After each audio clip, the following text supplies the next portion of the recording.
Ayon sa mambabatas, hindi kukonsintihin ng mga Pilipino sakaling may maarestong mangingisda sa sariling exclusive economic zone ng bansa.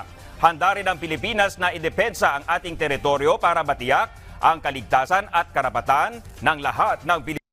Yan ang mga utol, no? Maganda na rin na nalalaman natin na tayo ay handang ipaglaban, no? Yung mga Pinoy natin mangingisda, sakali kasi iniisip ko, paano pag talagang hinuli nga o dinetain. So, malaking bagay na kaya ako hinahatid to, malaking bagay na sa kanila mismo nang gagaling na ipaglalaban. Ipaglalaban natin ang ating karapatan. We will fiercely defend our sovereignty and ensure the safety and rights of our people. Okay, karapatan talaga na mga mangingisda natin, na mga isda doon sa Bahog de Masinloc. Tapos huhulihin tayo ng foreigner sa loob ng ating exclusive economic zone. Simpleng-simple, sila yung trespasser dito, etong China, hindi po tayo. Gusto ko lang, bago tayo magpatuloy, isi-share ko sa inyo yung tinuran mismo ni Defense Secretary Gibo Teodoro hinggil sa issue natin sa China sa West Philippine Sea, okay?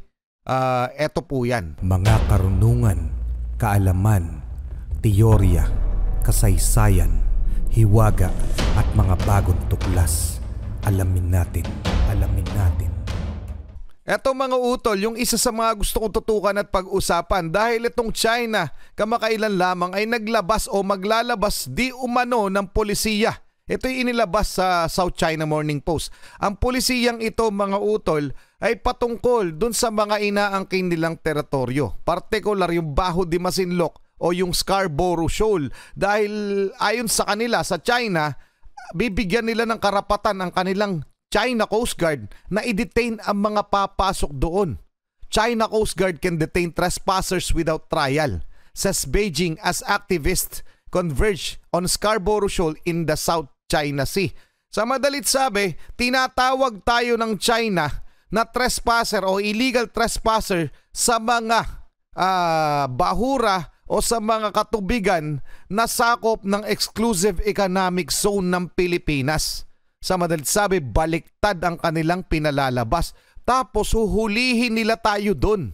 Yung mga mangingisda natin o kung sino man ang magtatangkang pumasok doon sa mga inaangkin nila na atin naman, huhulihin. O yan, no? Regulation stipulates that foreigners suspected of illegally crossing China's border, tinatawag nilang China's border, yung Scarborough Shoal, can be held up to 60 days. Oh. Diba? I-detain ng 60 araw. Tawag nila doon sa Scarborough Shoal, China's border. Hindi po yun border ng China, ha? Lilinawin ko lamang, yun po ay atin. Sa Pilipinas po ito. Ito'y tugon nila doon sa pagpasok ng civilian mission na atin ito. Yung WPS atin ito mula sa Akbayan. The regulatory document which takes effects in June. At ayon sa nabasa ko ay June 15 magte-take effect daw ito, coincides with the arrival at Scarborough Shoal of a group of civilian and fishermen from the Philippines. So para sa atin talaga to na pananakot na naman. Ngayon ang pag-uusapan natin, ano ang tugon ng ating gobyerno dito sa polisiya nito ng China na i-detain. So pakinggan muna natin etong mula sa UNTV News. Okay? Sabi, desperadong hakbang daw ito mula sa China. Tama nga naman. Para sa akin, desperado na talaga sila. Game na. Tinawag na desperadong hakbang ng Atin Ito Coalition ang banta ng China na aarestuhin ang sino mang papasok sa inaangkin nilang teritoryo sa West Philippine Sea. Totoo naman mga utol Desperate move sila kasi eto inaangkin nila yung Baho de Masinloc. Pinasok sila so binabantayan nila, tinataboy nila, tinututukan pa nga daw ng barel yung mga mangingisda natin. Tinataboy kung sino mga Pinoy ang umiikot doon o pumupunta ron. Isipin nyo na lang, tinataboy tayo sa mismong teritoryo natin. So, nung napasok sila ng civilian group na ito na Akbayan, nung gumawa ng isang mission doon, kamakailan lamang, naglabas sila ng panibagong pananakot. Pairamdam ko ito'y pananakot. Okay, pero gusto ko pa rin malaman ang tugon ng ating gobyerno dito. Tuloy muna natin. Inilabas na pahayag, iginiit ng grupo na China ang siyang nanghihimasok sa ating Exactly. teritoryo. Nagpapakita rin anya ito ng paglabag sa international law at tila pag-amin ng China na epektibo ang mapayapang paraan ng bansa upang makuha ang suporta ng international community. Totoo naman mga utol, sila yung trespasser dyan, sila yung illegal trespassers dyan. Kasi atin yung lugar na inaangkin nila. So sila po yung dapat tinataboy natin. Ngunit ang tanong ko, bakit nga hindi natin sila maitaboy?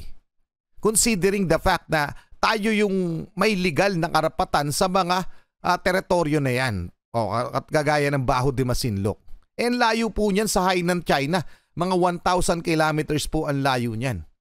So bakit tayo pa yung binabaliktad na tayo pa yung itataboy? Okay? So dumako na tayo sa tugon, no? Mga katugunan. Ito po tugon naman ng ating House Speaker na si Martin Romualdez tungkol doon sa polisiya na yon. Okay? Painggan na rin natin. Binigyang diin ni Romualdez na labag sa international law ang mga agresibong pahayag ng China at hindi ito naaayon sa pamantayang sinusunod ng mga bansa na marunong kumilala ng batas. Ayon sa mambabatas, hindi kukonsintihin ng mga Pilipino sakaling may maarestong mangingisda sa sariling exclusive economic zone ng bansa. Handa rin ang Pilipinas na idepensa ang ating teritoryo para matiyak ang kaligtasan at karapatan ng lahat ng Pilipino. Yan ang mga utol, no? Maganda na rin na nalalaman natin na tayo ay handang ipaglaban, no? Yung mga Pinoy natin mangingisda, sakali kasi iniisip ko, paano pag talagang hinuli nga o dinetain. So, malaking bagay na kaya ako hinahatid to, malaking bagay na sa kanila mismo nang gagaling na ipaglalaban. Ipaglalaban natin ang ating karapatan. We will fiercely defend our sovereignty and ensure the safety and rights of our people. Okay, karapatan talaga na mga mangingisda natin, na mangingisda doon sa Baho de Masinloc. Tapos huhulihin tayo ng foreigner sa loob ng ating exclusive economic zone. Simpleng-simple, sila yung trespasser dito, etong China, hindi po tayo. Gusto ko lang, bago tayo magpatuloy, isi-share ko sa inyo yung tinuran mismo ni Defense Secretary Gibo Teodoro hinggil sa issue natin sa China sa West Philippine Sea, okay? Eto po yan. Ayoko naman matawa dahil bastos naman. Pero itanong mo sa kanila kung ano ibig nila sabihin. Sasabihin nila siguro indisputable sovereignty ng South China Sea. Ilan na naniniwala to? Ang illegal occupation ay kanila. Pag inoccupy ng Pilipinas ang Hainan Island, yung illegal occupation yun. Pero yung nandito sila within our 200-mile exclusive economic zone, sila ang squatter, illegal occupant sila dito. No? Pwede naman sila mag-apply ng visa, bibigyan sila ng BID, ayaw ko kung bakit. O ayan, napakalinaw, no? Mula yan kay Defense Secretary Gibo Teodoro na sila yung squatter, sila yung pumupunta. Hindi po tayo yung dumadayo sa kanila. Parehas na parehas yung, di ba? Napakasimpleng intindihin. Hindi tayo dumadayo sa kanilang mga border, sa kanilang mga teritoryo. Sila yung dumadayo sa teritoryo nila, natin, at inaangkin nila yon, netong China. Tapos uhulihin tayo, abay, pambihira naman yun. Di ba mga utol? So gusto ko ihatid naman sa inyo, itong tugon naman. Itong tugon naman ni President Bongbong Marcos sa nasabing policy ng China na uhulihin ang sino man papasok. Actually, nandun tayo sa loob nun eh. Diba? Sila ay pumapasok, illegal na pumapasok. Okay, tuloy na muna natin. Hi sir, good evening. Sir, China reportedly approved the policy which allows the Chinese Coast Guard to detain any perceived trespasser in the seas that they claim as theirs. Your reaction to this, sir? Well, it's that kind of action would be completely unacceptable to the Philippines. Of course, once again, I do not talk about operational details, so you will leave it to us. But the position that we take is that that is unacceptable, and we will take whatever measures to always protect our citizens. All right, sir. Okay na malinaw yan. Hindi lamang diniscuss ni President Bongbong Marcos yung operational matters o yung detalye kung paano nila haharapin yung ganong diskarte ng China. Pero one thing's for sure, handa silang idepensa itong teritoryo natin. So yun lang po. Wala po kayong dapat ipag-alala dahil ayon na yan sa mismong presidente natin. Hindi naman unacceptable. Hindi namin tatanggapin. Ano yan? 'Di ba? Niloloko nyo na kami. Pero eto pang isa, mga utol. Oh? Eto pa ang isa issue, no? Bukod dun sa siguro pinaghahandaan na ng China. Okay, dahil pagdami ng barko ng China sa Baho de Masinloc, hindi normal ayon sa PCG. Okay? So talagang nire-ready na nila yun. O dahil may nalaman na nangyari, kung napanood nyo yung isa kong video, etong China ay nakita sa Baho de Masinloc ay nakita ng mga mangingisda nakapasok doon na may binabaon na napakalaking tubo sa Baho de Masinloc itong China. So anong ginagawa nila doon? So dahil ngayon pinalilibutan na nila. So ano nga ba? 'Di ba? Hindi na nga daw normal ayon sa PCG. Pakinggan na natin 'tong report na 'to. Hindi normal ng Philippine Coast Guard ang pagdami ng mga barko ng China sa Baho de Masinloc. Ang detalye sa ulat ni Noel Talakay. Bakit nga ba, no? Hindi nga to normal, no? Ang bilang ng Chinese Coast Guard vessels dito ay mas malaki. Ito ang pananaw ni Tariela sa dami ng barko ng China na nakita sa Baho de Masinloc noong ginawa ang paglayag ng atin ito mission sa nasabing lugar. Batay sa monitoring ng Coast Guard, tinatayang 10 barko ng China ang nakadeploy doon. Isipin nyo mga utol, yan ay nasa loob ng exclusive economic zone natin. Nakakapasok sila doon, nakakalabas, at ang masakit, tayo pa yung tinataboy. Yun yung masakit doon eh. Tayo pa yung tinataboy. Dapat tayo yung nagtataboy. Dapat sila yung hindi nakakapasok. Dapat lahat ng measure o yung mga dapat na aksyon nagagawa natin sa kanila. Pero hindi. Kabaliktaran po ang nangyayari. O ngayon, ang ilalabas naman nila tayo pa yung uhulihin sa teritoryo natin. Narinig nyo naman siguro yung sinabi ni Secretary Gubo Teodoro. Diba? Tayo yung uhulihin ng mga lintik na to sa loob ng ating teritoryo. Grabe. Binubuo ito ng China Coast Guard at China Maritime Militia. Ayon kay Tariela, dati nasa 4 hanggang 6 na barko lang ang nakadeploy ng China doon.